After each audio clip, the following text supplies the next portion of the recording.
Ready?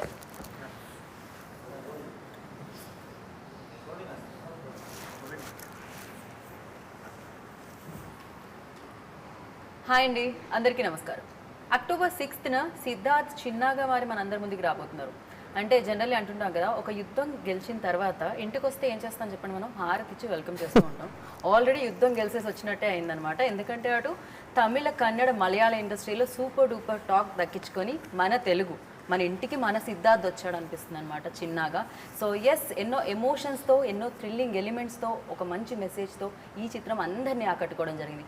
Especially ఇప్పటి వరకు family hero Siddharth Siddharth Siddharth అంటున్నాం కదా, ఇది కూడా ఫ్యామిలీని అలరించడానికి, ఆకట్టుకోవడానికి వచ్చిన సినిమా అనమాట. కానీ కొంచెం డిఫరెంట్ వేలో. ఎస్, ఇది అందరినీ ఆలోచింపచేస్తుంది, అందరి మనసుల్ని హత్తుకుంటుంది అని చెప్పాలి. తన ఓన్ ప్రొడక్షన్లో ప్రొడ్యూసర్గా అండ్ యాక్టర్గా ఎంతోమంది మంచి యాక్టర్స్తో ఈ చిత్రం మన అందరినీ పలకరిస్తుంది. ఎస్పెషల్లీ అరుణ్ కుమార్ గారి డైరెక్షన్కి అందరూ హ్యాట్స్ ఆఫ్ చెప్పేస్తున్నారు అనమాట. మరి ఈ ఫిలిం గురించి మాట్లాడడానికి, అంటే టాలెంట్ అన్న పదం కూడా తక్కువేనేమో నాకు తెలిసినంత వరకు. హీఈస్ ఆల్వేస్ పర్ఫెక్ట్ అంతే, హీఈస్ ఆల్వేస్ రియల్ అంతే. So Siddharth with us. ఆలస్యం చేయకుండా మన ఇంటర్వ్యూ స్టార్ట్ చేద్దానండి. హాయ్. సో హౌ యు అని అడుగును. బేసికలీ ఇంత బిజీగా ఉన్న వాళ్ళు బాగానే ఉంటారు కదా. Super, very nice line. బిజీగా ఉంటే మంచిది. అంతే, good to be busy always. So ఒక సైడ్ ప్రొడక్షన్ వైపు బిజీ, ఇంకో సైడ్ చిన్న వైపు బిజీ, ఇంకో సైడ్ గృహం 2 రాస్తున్నారని నన్ను దాంతో బిజీ. అసలు టైం ఎలా దొరుకుతుంది సిద్ధార్థ్ మీకు? కాదండి, మాది 24 hours. ఒక రోజు దొరికితే ఆ 24 hours సినిమాలోనే ఉంటాం కాబట్టి ఇదంతా నాకు కలిసి వస్తుందని నేను చెప్పాలి. అండ్ బిజీగా ఉండటం మంచిది, కానీ నేను 365 days అంటే 365 days బిజీగా ఉండను కదా. సో ప్రైవేట్ టైంకి టైం ఇస్తూ సినిమా చేస్తే ఎక్సైట్మెంట్తో చేయాలి, లేకపోతే ఇంట్లో కూర్చోవడం బెటర్ అనే ఒక నమ్మకం ఉంటుంది. అది ఆ ఫీలింగ్లో ఉన్నా.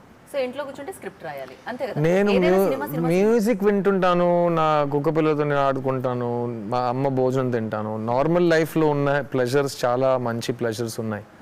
అండ్ ఆ హ్యాపీనెస్ ఒకటి ఉంది కదా. సో ఈ సినిమా ఆ హ్యాపీనెస్ గురించి చాలా ఎక్కువ అండర్స్టాండింగ్ ఆడియన్స్కి ఇస్తుంది. ఇప్పుడు ఈరోజు ఈ 2023లో ఈ వాతావరణంలో మనం హ్యాపీగా ఉండడానికి మనకి ఏం కావాలి?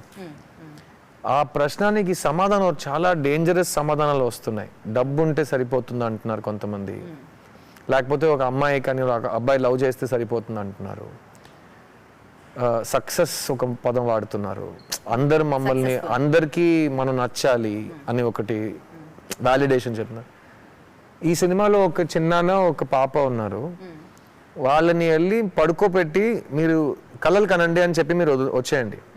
ఆ కళల్లో వాళ్ళు ఏ లైఫ్ని చూస్తారని మీరు అర్థం చేసుకుంటే షాక్ తింటారు. ఆ కళల్లో కూడా వాళ్ళకి ఇప్పుడు ఉన్న లైఫే కావాలి. నాకు లైఫ్లో ఏం కావాలో దేవుడు ఆల్రెడీ ఇచ్చేసాడు, నేను కొంచెంసేపు శుభ్రంగా పడుకుంటా, నాకు వచ్చే కళల్లో కూడా నువ్వే నా సుందరిగా ఉండాలి, నేనే నీ చిన్నగా ఉండాలి. మనం ఇప్పుడు ఎలా హ్యాపీగా బతుకుతున్నామో బైక్లో వెళ్తూ, ఆ కళల్లో సడన్గా కార్ రాదు, అక్కడ బైకే ఉంటుంది. ఎందుకంటే వాళ్ళకి బైకే కావాలి, బైక్ కంటే ఎక్కువ ఎందుకు, ఇక్కడ నుంచి ఇక్కడికి వెళ్ళాలంటే బైక్ సరిపోతుంది కదా.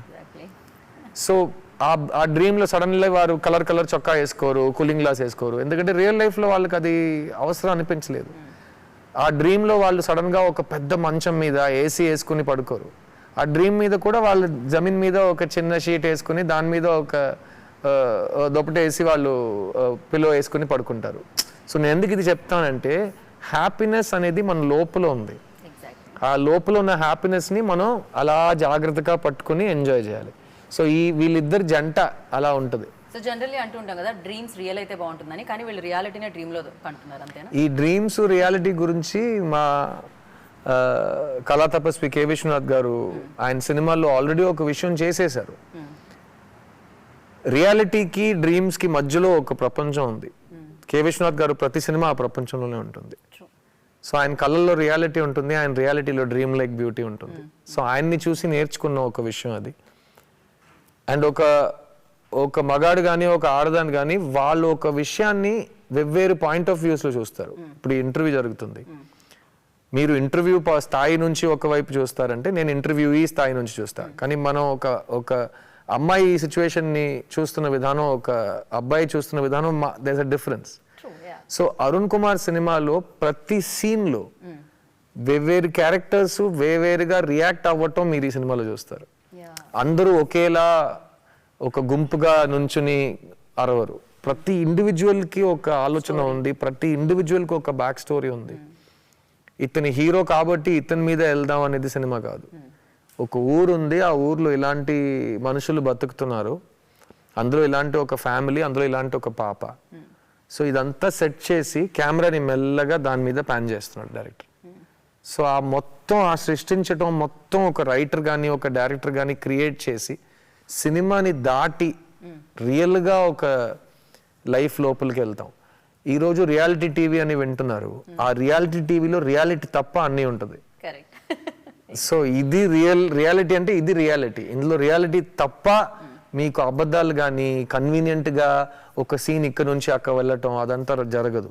రియల్ లైఫ్లో ఒక విషయం మీకు జరిగితే మీరు దాని నుంచి ఎలా బయటకు వస్తారు, హెల్ప్ కావాలంటే ఎవరిని చూస్తారు, ఆ హెల్ప్ వస్తుందా, ఆ హెల్ప్ వచ్చినా దానికి ఉపయోగం ఏంటి, ఆ ఉపయోగానికి మీరు ఏంటి రుణపడి ఉన్నారు, దానికి ఏం చేస్తారు.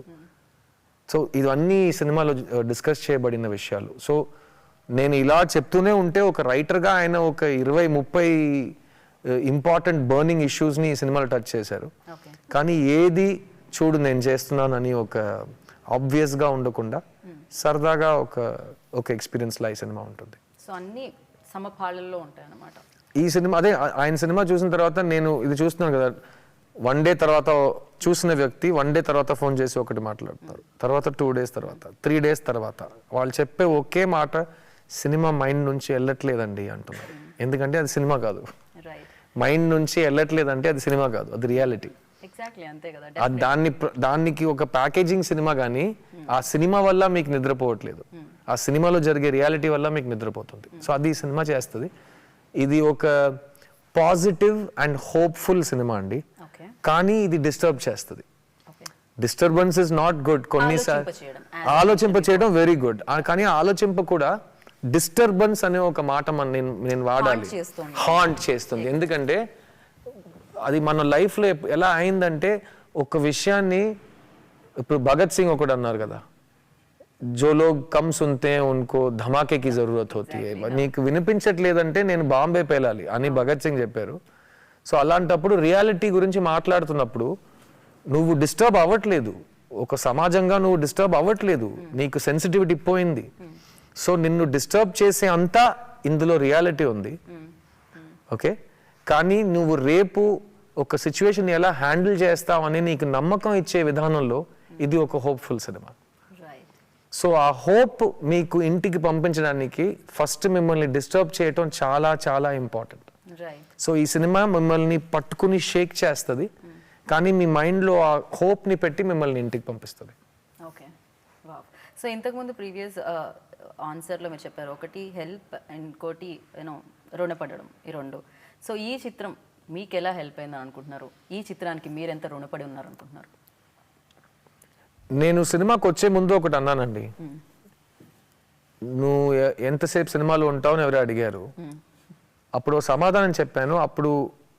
అప్పుడు చుట్టూ ఉన్న వాళ్ళకి చాలా అరగంట అనిపించింది, ఇంకా అరగంట చెప్తారేమో. నాకు సినిమాలో పని చేయాలి అని ఎప్పటి వరకు నాకు మైండ్లో, నా గుండెల్లో నాకు వినిపిస్తుందో అప్పటి వరకు నేను సినిమాలో పని చేస్తాను. ఇది ఎందుకు అరగంట అన్నారంటే, నువ్వేదో మొత్తం నీ కంట్రోల్ ఉన్నట్టు మాట్లాడుతున్నావు, సినిమాలో వేరే వాళ్ళు నీకు ఛాన్స్ ఇవ్వాలి కదా అని వాళ్ళు చెప్తారు కదా. నేను అప్పుడు చెప్పాను, నాకెందుకు వేరే వాళ్ళు ఛాన్స్ ఇవ్వాలి, నేనే ఛాన్స్ ఇస్తాను కదా నాకు అని. సో ఈ సినిమా నాకు నేనే ఛాన్స్ ఇచ్చాను, in the sense that 20 years తర్వాత మళ్ళీ ఒక నటుడుగా, ఒక హీరోగా కాకుండా, బయట మీరు నన్ను చూస్తున్నట్టు కాకుండా ఒక వేరే మనిషిగా ఒక సినిమాలో ఉంటే, ఒక నటుడుగా నాకు అది చాలా బాగుంటుందని అనిపించింది. సో ఈ సినిమాలో నాకు అరుణ్ కుమార్ అది ఇచ్చారు. ఇది నా లాంచ్ ఫిల్ అని మీరు గర్వంగా చెప్పుకోవచ్చు. ఎందుకంటే ఒక నటుడిని మొదటిసారి ఇలాంటి ఒక సినిమాలో చూస్తున్నారు కాబట్టి, ఇంతకు ముందు మీరు ఆ నటుడిని చూసారా చూడలేదా అనేది ముఖ్యం కాదు. ఈ సినిమా నుంచి మీరు ఈ క్యారెక్టర్ని మైండ్లో పెట్టుకుంటారు. సో అది ఈ సినిమా నాకు ఇచ్చింది.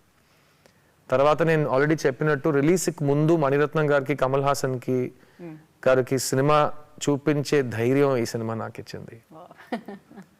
సో దాని తర్వాత ఒక ప్రొడ్యూసర్గా, ఒక నటుడుగా, ఒక ఫిల్మ్ లవర్గా నేను నెక్స్ట్ 20 years ఎందుకు సినిమాలో ఇవ్వాలనే కారణాలు, జవాబు ఈ సినిమా నాకు ఇచ్చింది. సో అది ఆడియన్స్ తరపున కూడా ఎంత 100% మ్యాచ్ అయితే కనుక ఇక నాకు ఆడియన్స్ మధ్యలో నెక్స్ట్ సినిమా ఎలా ఉండాలి ఎక్స్పెక్టేషన్స్ ఇంకా కొంచెం హెల్తీగా ఫామ్ అవుతాయి. ప్లస్ నా కంట్రోల్లో ఉంటాయి విషయాలు. నేను ఎలాంటి సినిమాలు చేయాలనుకుంటానో అవే చేస్తాను. కాదు మార్కెట్ కోసం ఆలోచించాలి, వేరే విషయాల గురించి ఆలోచించాలి, ప్రస్తుతం ఉన్న ట్రెండ్ని ఆలోచించాలి, అలాంటి విషయాలు లేకుండా మొత్తం ఇక్కడ ఏం అనిపిస్తుందో అది మాత్రం మనం విని చేయొచ్చు. అది ఈ సినిమా నాకు ఇచ్చింది. రైట్. సో అంతేకాకుండా ఈ సినిమా మీకు మలయాళం, కన్నడ, తమిళ్ ప్రేక్షకుల ఆదరణ కూడా ఇచ్చింది, వాళ్ళ ప్రేమను కూడా ఇచ్చింది. At the same time success అన్న పదాన్ని మళ్ళీ వినేటట్టు చేసింది పెద్దగా. అండ్ తెలుగు ప్రేక్షకులు కొంచెం ఇందాక నేను చెప్పినట్టు యుద్ధం గెలిచేసిన తర్వాత హారతి ఇవ్వడానికి అన్నట్టు రెడీగా ఉన్నారన్నమాట ఇక్కడ ఆడియన్స్. అది రేరే కదా. You have been to so many of my events before this. ఒక పోస్టర్ లో ఫిల్మ్ ఆఫ్ ద ఇయర్ అని పెట్టడం ఇదే ఫస్ట్ టైం కదా. బికాస్ నాకు 90% రివ్యూస్ లో ఈ పదం వాడారు. పెద్దవాళ్ళందరూ ఫిల్మ్ ఆఫ్ ది ఇయర్ అనేసారు. So it was like certificate ఇచ్చినట్టు అనిపించింది. అండ్ ఈ సినిమాని ప్రతి లాంగ్వేజ్ లో పెద్దవాళ్ళందరూ చాలా చాలా గొప్ప మాటలతో గౌరవించారు. ఇప్పుడు ఇవాళ పొద్దున నా favourite film maker Lijo Pellissery, Malayalam film maker, ఆయన ఫేస్బుక్ లో నా ఫోటో పెట్టి అందులో ఒక పోస్ట్ పెట్టారు. అది చూస్తుంటే నాకు ఎంత హ్యాపీగా ఉందంటే, ఎందుకంటే మీరు అంత గొప్ప డైరెక్టర్ అని ఒక మనిషిని చూస్తుంటే ఆ మనిషి ఒక సినిమా చూసి నాకేం మాటలు లేవు, ఇదే వెళ్ళి చూడండి అని చెప్పేశాడు. సో అది ఇట్స్ రియలీ ఒక్కొక్క లాంగ్వేజ్లో ఇది జరిగింది. సో నేను తెలుగులో కూడా వెయిట్ చేస్తున్నాను, ఎందుకంటే ఇక్కడ నా యాక్టర్ కొలీగ్స్ కానీ ఫిల్మ్ మేకర్స్ కానీ అందరికీ సినిమా చూపించాలి, యంగ్ డైరెక్టర్స్కి సినిమా చూపించాలి.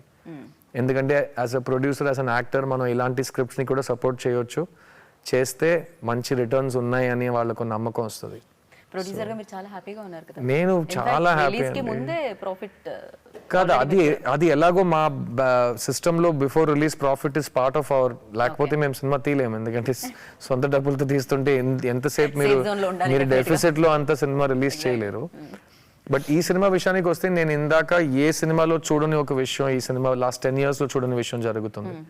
ఫస్ట్ డే 1 crore కలెక్షన్ అంటే, second day 2 crores, third day 3 crores, fourth day 4 crore అంటే, ఫిఫ్త్ డే 5 crores కాదు, ఫిఫ్త్ డే 1 + 2 + 3 + 4 ని దాటి 11 crores వచ్చింది. So it's very unbelievable what's happening. So అది అలాగే కంటిన్యూ అవ్వాలి. రైట్. ఇక్కడ కూడా మీరు అలానే, అంటే ఇక్కడ మీకు 11 నుంచే స్టార్ట్ అవ్వాలని కోరుకున్నాను నేను తెలుగులో, బికాస్ తెలుగు ఆడియన్స్ నాకు ఇక్కడ మెయిన్ గా ఫ్యామిలీస్ తో పాటు తెలుగు సినిమా ఆడియన్స్ చూసే ఒక అలవాటుని బాగా యునో ఒక ట్రెడిషన్ గా ఫాలో అవుతున్న విషయం అది. సో డెఫినెట్ గా రిలీజ్ రోజే ఫ్యామిలీస్ తో పాటు థియేటర్కి రావడం జరుగుతుంది అనేది నా ఫీలింగ్. బట్ మెయిన్ గా నేను చెప్పినట్టు ఈ సినిమా ఫినిష్ అయినప్పుడు, నేను ఇప్పుడు నిన్న నైట్ 1,550 టికెట్స్ సోల్డ్ ఒకే స్క్రీన్ లో. నేను చిన్నప్పుడు చూసిన పెద్ద థియేటర్ అది, దేవి ప్యారడైస్ అనే ఒక థియేటర్. సో నాకు చిన్నప్పుడు కమల్ గారి సినిమాలు అన్నీ అక్కడ చూసిన బాగా నాకు గుర్తు అది. సో ఆ థియేటర్లో వెళ్ళి నైట్ షో ఎవరికి చెప్పకుండా నేను అరుణ్ వెనకాల వెళ్ళి నుంచుంటే 1,050 members ఉన్నారు. Night 7 o'clock show full, night show full, ఇవాళ ఈవినింగ్ ఫుల్, ఇవాళ నైట్ ఫుల్. సో ఆ 1,000 members-తో మీరేం చెప్పక్కర్లేదు, మీరు వెళ్ళి అక్కడ నుంచుంటే చాలు, ఒక రియాక్షన్ వస్తుంది ఈ సినిమా చూసిన తర్వాత. అది చాలా ఒక అన్ఫర్గెటబుల్ ఎక్స్పీరియన్స్ అండి. అది చాలా తక్కువ సినిమాలు మీకు ఇస్తాయి అది. సో అది క్రియేటివ్ అండ్ కమర్షియల్ హిట్ అని అందరు రెగ్యులర్ గా చెప్తారు కదా, నాకు ఇది ఫైనాన్షియల్ అండ్ సాటిస్ఫైయింగ్ హిట్ అని నేను చెప్తాను. సో అన్ని విషయాల్లో we are very very happy. Right. At the same time మీరు అన్నారు ఇప్పుడు ఈ సినిమా చూసి బయటకు వెళ్ళిన ఆడియన్స్ని హాంట్ చేస్తుంది, ఆలోచింపచేస్తుంది ఫిలిం అని. అంటే 2 hours చూసిన ఆడియన్సెస్కి అలా ఉంటే డెఫినెట్గా ఈ cinema throughout like script work నుంచి ఆ క్యారెక్టర్లో లీనమై ఆ క్యారెక్టర్ ప్లే చేసి అండ్ ఇన్నాళ్ళు ఆ క్యారెక్టర్తో ట్రావెల్ అయినప్పుడు, సో డెఫినెట్గా ఆ క్యారెక్టర్ అయితే మీ నుంచి పోయిందని అయితే నేను అనుకోను. సో ఎలాంటి ఇంపాక్ట్ క్రియేట్ చేసింది ఆ రోల్ ఇక్కడ కనిపిస్తున్నాయి? మీరు అడిగిన క్వశ్చన్లో చాలా పవర్ఫుల్ పాయింట్ ఉందండి. ఒక క్రియేటర్ ఒక ఇంపార్టెంట్ ఇలాంటి ఒక రియలిస్టిక్ క్రియేషన్ తీస్తున్నప్పుడు ఆ క్రియేటర్ మైండ్లో ఏం అవుతుందనేది నేను దగ్గర నుంచి అరుణ్ దగ్గర చూసా. సో ఈ 2 years ఇంత కొత్త సినిమా, ఇప్పటి వరకు ఎవరు చూడని ఒక రిలేషన్షిప్, ఇప్పటి వరకు ఎవరు చూడని ఒక ఫిల్మ్ మేకింగ్ స్టైల్, అతను ఎంత లోపల ఎన్ని చాలా హెవీ విషయాల్ని పట్టుకుని తీసుకొచ్చాడు. సో అది నేను చూశాను. It's really remarkable. అది పట్టుకోవడానికేనా ఆయన మిగతా ఏది ఫోకస్ చేయట్లేదు ఆయన ఆయనకు ఓన్లీ ఆయన పని మీదే ఉంటారండి. ఆయన he's a very sensitive film maker and script ని నమ్మే ఫిల్మ్ మేకర్. ఏ మ్యాజిక్ ని మనం తర్వాత చేసి ఎస్కేప్ అయిపోతాం, విజువల్ ఎఫెక్ట్స్ కానీ, ఎడిటింగ్ కానీ, మ్యూజిక్ కానీ, తప్పు చేసి దాన్ని కరెక్ట్ చేయడానికి ఈ విషయాల్ని వాడకుండా ఆ విషయాల్ని పట్టుకుని నా బెస్ట్ వర్షన్ నేను సినిమా ఎలా తీస్తానని ఆయన తీశారు.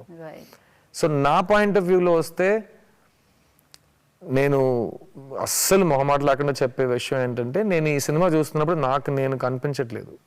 అది అంతకంటే ఎక్కువ నేను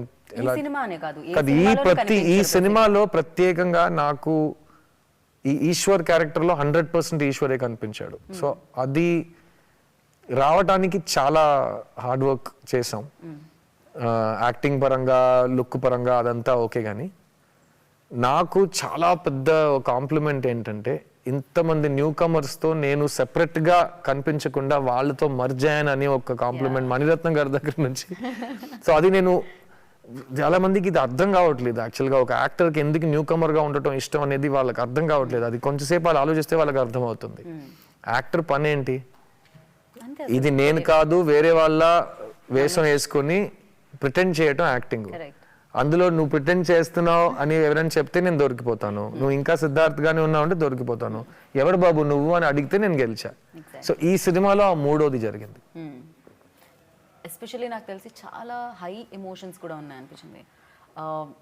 వండర్ఫుల్గా అనిపించింది ఏంటంటే, అంటే ఆ బైక్ మీద ఆ సీన్ లైక్ గూస్ బంప్స్ అంటారు కదా, అలాంటి మూమెంట్ తీసుకొస్తుంది అనమాట. అది ఆ అరిచేటప్పుడు ఈజీ కాదేమో నాకు తెలిసి, యాక్టర్ కూడా ఈజీనా అనిపించేలా అనిపించింది. అది బేసిక్గా సమ్ టైమ్స్ కొన్ని వరకు చేసేస్తుంటారేమో కొన్ని ఎమోషన్స్ ఓకే, బట్ ఎక్స్ట్రీమ్ ఎమోషన్స్కి వెళ్ళినప్పుడు మీకు కూడా, ఎందుకంటే ఎంత రియాలిటీగా, ఎంత రియలిస్టిక్గా సెట్ ఉన్నా, ఎంత రియలిస్టిక్గా పనిచేస్తున్నా, ఎదురుగా కెమెరా ఉంటుంది, ఎదురుగా వేరే వాళ్ళు వేరే పనులు చేస్తూ ఉంటారు, అక్కడ ఆ మూడ్ని క్యారీ చేయడం సిద్ధార్థ్.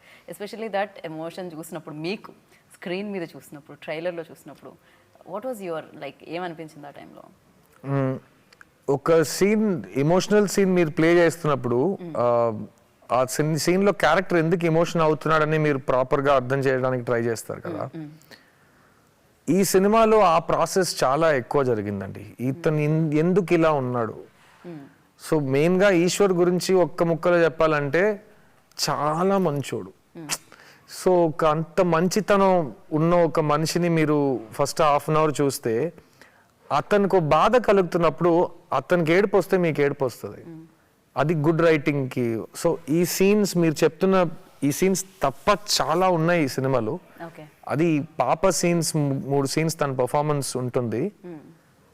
నేనైతే అట్లీస్ట్ నేను ఇన్ని సంవత్సరాల నుంచి చేస్తున్నాను, తను ఎలా చేసింది అదే అనేది నాకు ఇంకా, నేనే చేయించింది మేమే కానీ షాక్ తింటున్నాం మేము. So some times scripts can do that అండి. అది ఎంటైర్లీ రైటర్ క్రెడిటే అది. అండ్ నాకు నేను చెప్పినట్టు ఈశ్వర్ బాధపడుతుంటే స్క్రీన్లో సిద్ధార్థ్ ఈశ్వర్లా బాధపడడానికి ఎలా బాధపడుతున్నాడు అనేది నాకు అనిపించట్లేదు.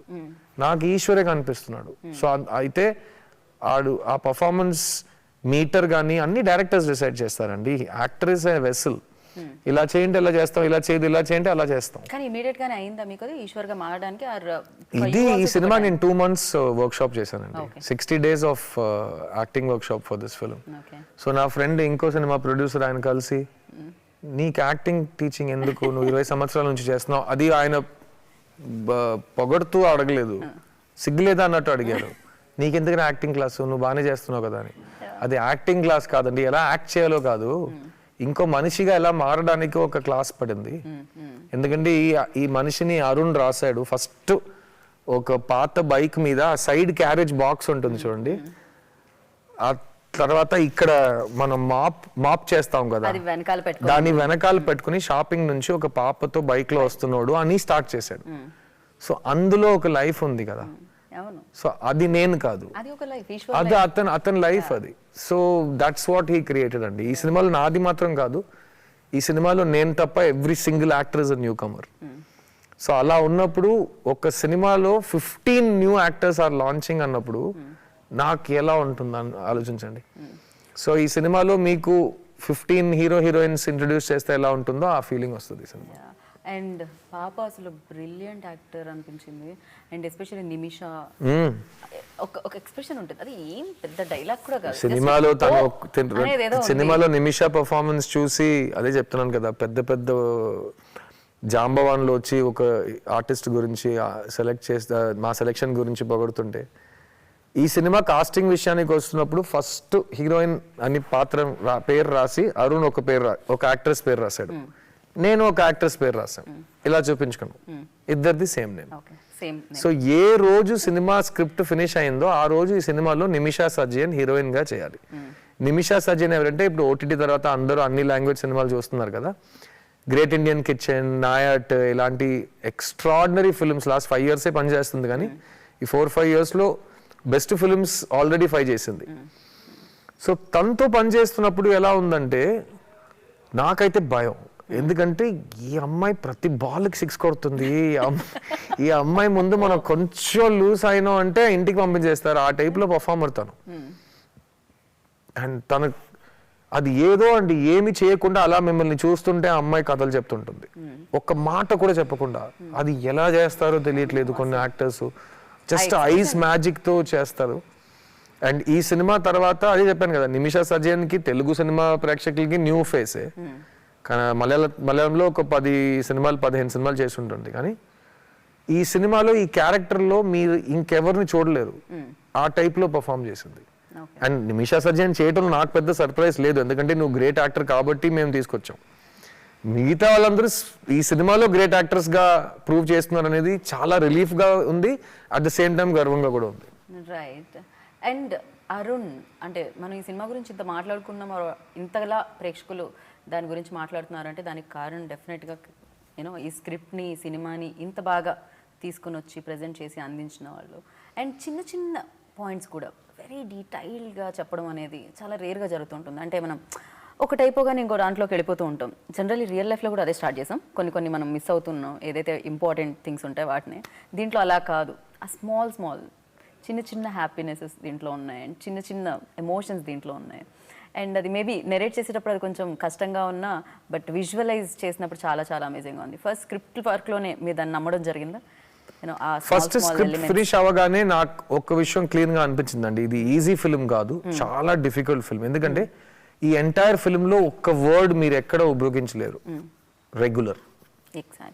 సో పాప గురించి మాట్లాడుతుంటే జనరల్ గా చిన్నపిల్లల్ని సినిమాలో చూపిస్తున్నప్పుడు అన్ని ఓవర్ చేపిస్తాం, చిన్నపిల్ల అంకే అన్నట్టు మాట్లాడుతుంది, లేకపోతే మరీ పెద్ద మనిషిలా మాట్లాడుతుంది, రెండు వద్దని ఒక చిన్న పాప ఎలా మాట్లాడుతుందో అలాగే మాట్లాడాలని దానికి ప్రయత్నం చేస్తాం. సో అలా చేస్తున్నప్పుడు ఒక పేరెంట్ ఒక పాపతో మాట్లాడతారంటే మన ఇంట్లో మనం ఎలా మాట్లాడతామో యాస్టిస్ అది రావాలి. అది ఎక్కడ వస్తుందంటే డీటెయిలింగ్ లో వస్తుంది. సో అరుణ్ ఒక్క సీన్, ఇప్పుడు ఒకళ్ళ మీద కూర్చుని పాప ఏదో చెప్తుంటే పాపతో మాట్లాడి, ఇది సీన్, కానీ ఈ సీన్ కింద 10-15 పేజీలు ఉంటాయి. ఈ సీన్ లో ఈ మెట్లు ఉన్నాయంటే ఆ మెట్లలో ఏ టైం అవుతుంది, స్కూల్లో ఎన్నింటికి ఏ క్లాస్ నుంచి ఎవరు వస్తారు, వెనకాల టీచర్స్ ఎలా వస్తారు, అన్ని మ్యాప్ రైటింగ్ లో ఉంది. సో మనం నావెల్ చదువుతాం కదా, ఒక స్కూల్లో అప్పుడు 11 o'clock అయి ఉంటుంది, ఆ బెల్లు కొట్టేవాడు అలా చూస్తున్నాడు, రారా 12ంటికి కొట్టాలని అన్ని డిస్క్రిప్షన్ చెప్తాం కదా, అవన్నీ 15 పేజీలు ఉంటాయి, కానీ మీరు చూసింది ఒక పేజే. సో అది రైటింగ్ కి డైరెక్షన్ కి మధ్యలో జరిగే పెళ్ళి అది. సో అది Arun Kumar has done for this film. So character కి బ్యాక్ స్టోరీ కాదన్నమాట, సీన్ ఎవ్రీ సింగిల్ ఇది బ్యాక్ స్టోరీ అంత డీటెయిలింగ్ ఉంది. దీని కొరకు 6 months 7 months ఎక్కడో ఉండి ఆ ప్లేస్ లోనే ఉండి అన్నిటిని అబ్జర్వ్ చేసి అంత research so much. 1 year script రాశాడు ఈ సినిమా. ఎవరైనా సంవత్సరం స్క్రిప్ట్ రాస్తారా? నేను 40 సినిమాలు చేశాను, సంవత్సరం రాసాను ఈ సినిమా. ఎందుకంటే ఒక రియాక్షన్ ఆడియన్స్ దగ్గర కావాలంటే అది వచ్చే తీరాలి, అది నిజాయితీగా ఉంటేనే వస్తుందంటే మనం నిజాయితీగా ఉండాలి. సో రీసెర్చ్, సో ప్రిపరేషన్ చేసేసిన తర్వాత మీ దగ్గరికి రావడం జరిగిందా, మీకోసమే చేయడం జరిగింది? నా కోసం చేసింది సినిమా, ఇది tailor made for me. Wow. Because ఆయన ఇప్పటివరకు అంటే ఆయన ఎవరితో అయినా ఒక రిలేషన్ స్టార్ట్ చేస్తే గనక చూడండి, ఆయన విజయ్ సేతుపతి గారితో 3 సినిమాలు చేసి వచ్చారు నా దగ్గరికి. నాకు ఎంత భయం ఉంటుంది, అయ్యో బాబోయ్, అలాంటి ఎక్స్పెక్టేషన్స్ తో వస్తే ఇది ఎలా అంటే మీరు ఒక పెద్ద బెస్ట్ ఫిల్మ్ ని మీరు చూసి రా వెళ్ళి నీ సినిమా చూద్దాం అంటే నాకు ఎలా ఉంటుంది. సో నాకు ఎక్స్ట్రా బాధ్యత పెరిగింది. ఇతను ఎక్కడ వెళ్ళి విజయ్ సేతుపతి మిస్ అవుతున్నాను చెప్పకూడదు, నేను చచ్చిపోతాను నేనని. సో ఇంకా ఎక్కువ బాధ్యత తీసుకున్నాను. లేదు, ఆయన నెక్స్ట్ సినిమా కూడా మీతోనే చేస్తాను ఆల్రెడీ చెప్పడం జరిగింది సమాముఖంగా. నేను చెప్పాను హీస్ వెరీ కైండ్. మాకు తెలుసు నేను అరుణ్ మళ్ళీ సినిమా చేస్తే ప్రాసెస్ ఇలాగే ఉంటుంది. ఇంకా ఈజీగా అన్ని జరిగినా బయట లోపల మేము పడే తపన ఇలాగే ఉంటుంది. సో అదే చెప్పాను కదా, ఈ సినిమా నేను గర్వంగా మా అమ్మకి వెళ్ళి చెప్పా. 2 years మా అమ్మ నీ మొహం చూసి ఎంతకాలం అయిందిరా, నువ్వు ఏంట్రా పని చేస్తున్నావు అంటే, నాకు ఇంతకంటే హార్డ్ వర్క్ చేయటం రాదమ్మా, ఇంతకంటే మంచి సినిమా నేను తీయలేను అని మళ్ళీ చెప్తున్నా. తర్వాత సినిమా చూసి వేరే వాళ్ళు ఈ సినిమాని ఇలాగే పొగట్టం, గొప్పతనాన్ని బయట చెప్పడం జరిగింది. సో ఐ థింక్ దట్స్ ఇది ప్రతి సినిమాకి జరగదు కదా. ఇంతకంటే మంచి సినిమా తీయలేను అనేది మీరు స్టేజ్ మీద కూడా మెన్షన్ చేయడం జరిగింది. ఇంతకంటే మంచి సినిమా తీయలేరా, లేకపోతే ఇలాంటి సినిమా తీయలేరా? కాదు, ఐ టెల్ యూ హౌ. ఇంతకంటే సాటిస్ఫాక్షన్ ఇచ్చే సినిమా ఇంతవరకు నేను తీయలేదు. సో ఈ కాలంలో ఈ వాతావరణంలో నేను తీయలేనేమో, ఇదే తీసాను. తర్వాత ఫ్యూచర్ గురించి నేను ఎప్పుడు మాట్లాడలేదు. ఈ ప్రెసెంట్ లో నా సర్కమ్స్టాన్సెస్ బట్టి చిన్న సినిమా కంటే బెటర్ సినిమా నేను తీయలేను. సో అఫ్ కోర్స్ ప్రొడ్యూసర్గా మీకు ఎంత సాటిస్ఫాక్షన్ ఇచ్చింది అని అడగాల్సిన అవసరం లేదు. సక్సెస్ దాన్ని చెప్తూనే ఉంటుంది. అండ్ యాక్టర్గా ఎంత సాటిస్ఫాక్షన్ ఇచ్చింది అని చెప్పాల్సిన అవసరం లేదు. ఆల్రెడీ రివ్యూస్ ఒక రేంజ్లో వస్తుంది అనమాట అన్ని వైపుల నుంచి. అండ్ మ్యూజిక్ కూడా చాలా చాలా మంచి, ఎస్పెషల్లీ బ్యాక్గ్రౌండ్ స్కోర్కి అండ్ సాంగ్స్కి. అంటే 3 మ్యూజిక్ డైరెక్టర్స్ దీంట్లో పనిచేయడం జరిగింది. బట్ వాళ్ళ పార్ట్స్, బ్యాక్గ్రౌండ్ స్కోర్ ఒకళ్ళు అయితే, ట్యూన్స్ సాంగ్స్ ఒకళ్ళు, అండ్ కాకపోతే బడ్జెట్ బాగానే పెట్టారు సిద్ధార్థ్, మీరు 3 తీసుకొచ్చారు. అది ఈ సినిమాకు ఇంకా విచిత్రమైన విషయం జరిగింది. ఒక సినిమా ప్రోమో సాంగ్ ఎందుకు చేయాలని ఒక కారణం ఉంటుంది కదా. So I wanted to do a song inspired by my film. So నా సినిమా మొత్తం ఫినిష్ చేసి నేను అరుణ్ ఇక మా పని అయిపోయింది. ఈ సినిమాని ఇంకో డైరెక్టర్ కి చూపించి ఈ సినిమాని పెట్టి ఒక సాంగ్ తీ, నువ్వు ఈ సినిమా నీకు అంత నచ్చిందంటే నీకు ఎంత నచ్చిందని చూపించడానికి ఒక సాంగ్ తీ అని ఇప్పటి వరకు ఎవరు చెయ్యని విఎఫ్ఎక్స్ తో ఒక సాంగ్ నీదేలే అనే సాంగ్ రిలీజ్ చేసినాం. ఆ సాంగ్ కి సంతోష్ నారాయణ మ్యూజిక్ ఇవ్వడం జరిగింది. బికాస్ ఆయన సినిమా చూసి మరీ ఇంపాక్ట్ఫుల్ గా ఫీల్ అయ్యి నాకు ఈ సినిమా నేను ఈ సినిమాలో నేను ఒకటి చేయాలి అని చెప్పి చేసిన సాంగ్ అది, నా మిత్రుడు కాబట్టి.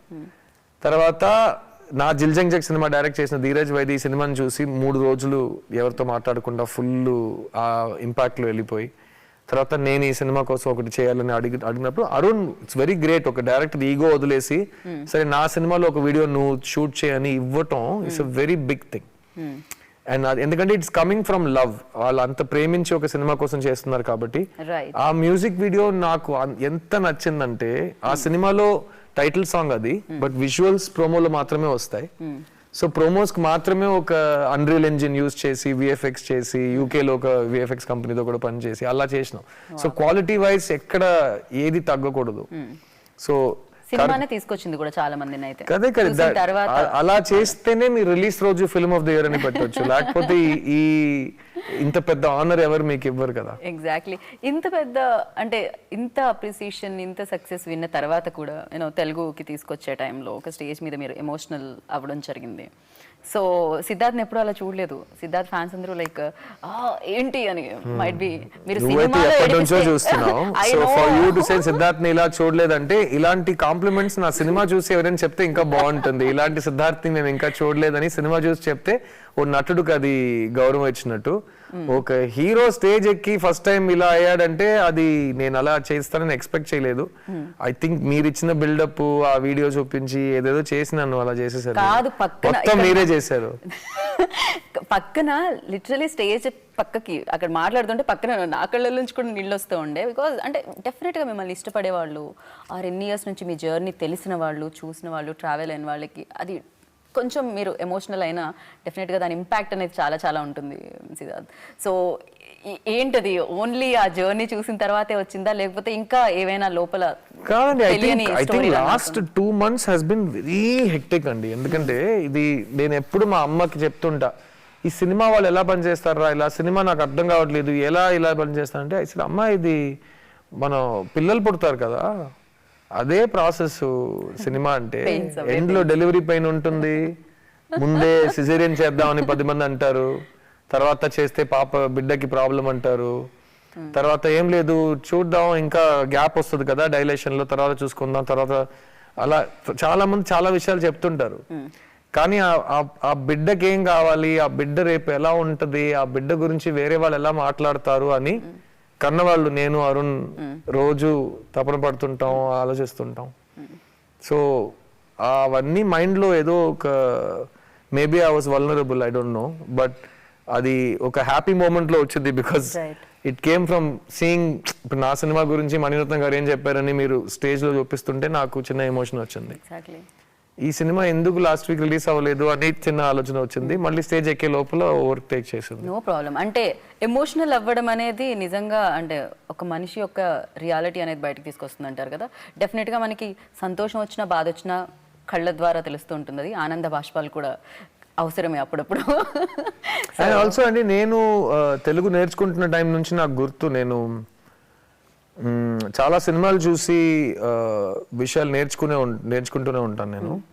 సో ఆ టైంలో ఆకలి రాజ్యం, అభిలాష కానీ సినిమాలు, తర్వాత సాగర్ సంగమం కానీ, స్వాతి ముత్యం కానీ, ఇవన్నీ చూస్తుంటే ఏ గొప్ప సినిమాలు రా అని నేను అప్పటి నుంచి చెప్పేవాడిని. నేను నాకు 22 years పడింది ఆ వరుసలో నేను కూడా ఒక అటెంప్ట్ చేశానని చెప్పడానికి ఈ సినిమా చాలు. విశ్వనాథ్ గారి సినిమాల్లో రీమేక్ ఏదైనా చేయాలనుకుంటే నేను రీమేక్స్ నా సినిమానే చేయను. అలాంటిది పెద్ద మనుషులు గొప్ప వాళ్ళు మంచి సినిమా చేస్తే నేను ఎందుకు చేస్తాను? నాకు కే బాలచంద్ర గారు ఒకసారి పిలిచి కమల్ హాసన్ గారి సినిమా రీమేక్ చేయమన్నారు, ఆయనే చేస్తానన్నారు.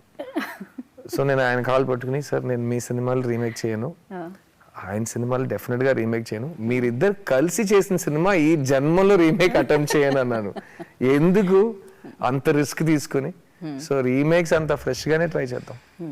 అండ్ ఇంకొక విషయం చాలా క్లియర్గా క్లారిటీగా మీరు చెప్పారు ఆడియన్స్కి, మిమ్మల్ని ఇష్టపడే తెలుగు ఆడియన్స్కి తెలిసేటట్టు. అదేంటంటే నాకు జస్ట్ ఇన్నేళ్లుగా 10 ఏళ్లలో నాకు 3 స్క్రిప్ట్స్ వచ్చాయి, దాంట్లో ఒక స్క్రిప్ట్ నేను చేశాను, ఇంకో 2 చేయలేదు అని చెప్పారు.